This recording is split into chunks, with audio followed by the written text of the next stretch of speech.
All right, coming in after Christian McCaffrey is Jonathan Taylor at number 2. Jonathan Taylor is a bet on talent. He's one of the best running backs in the league, clearly, and he broke away runs at the highest rate of any qualifying running back last year. He doesn't have the ideal role for fantasy because we know that targets are worth way more than carries, especially in PPR leagues. The hope is that he continues to be efficient in the run game behind a good offensive line. JT scored almost 40% of his total fantasy points while the Colts have a big lead. So if that changes at all, he might be a little bit of a liability just because he's not the primary pass catching running back on his team. But we're being a little nitpicky here. Once he got that role locked down as that bell cow, as that workhorse, the dude was averaging like 24 rushing attempts per game.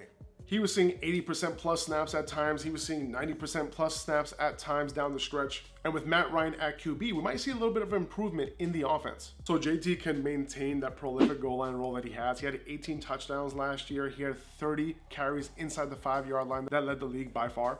And Matt Ryan might be more willing to target his running backs given the fact that he's just a statue in the pocket. But you have to keep in mind, Nyheim Hines is still there, and he's still one of the better pass catchers in the league. I'm on the boat of just leave JT on the field as much as possible. Let him run routes, let him catch passes, because overall, he's a much better player than Nyheim Hines. Let's be honest, even in the pass game, he's very underrated. His efficiency stats in the receiving game coming out of college was actually really good, and I believe he should get more opportunity there. I'm not sure that will happen, but that's what I hope happens. He had a respectable 1.23 yards per route run. He caught 40 balls, which is very solid. And he led all qualifying running backs in yards after the catch per reception. Just not sure that Frank Wright shares that opinion with me, and if he envisions a bigger role for Jonathan Taylor in the pass game, especially since he keeps talking up Nyheim Hines. And I get it, Hines is a pretty efficient receiver, 1.52 yards per route run this past season, which was 10th among qualifying running backs, and he was 4th in 2020.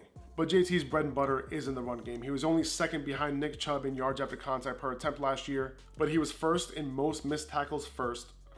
He was 1st in most missed tackles forced. He was 1st in most rushes over 10 yards last year, and he was 1st in most of our collective fantasy football hearts. All right, guys, those are my top 10 fantasy running backs. If you want to see the rest of my rankings, go check out my Instagram. I'll put the link in the description below. Thank you guys, as always. Really appreciate you. See you later.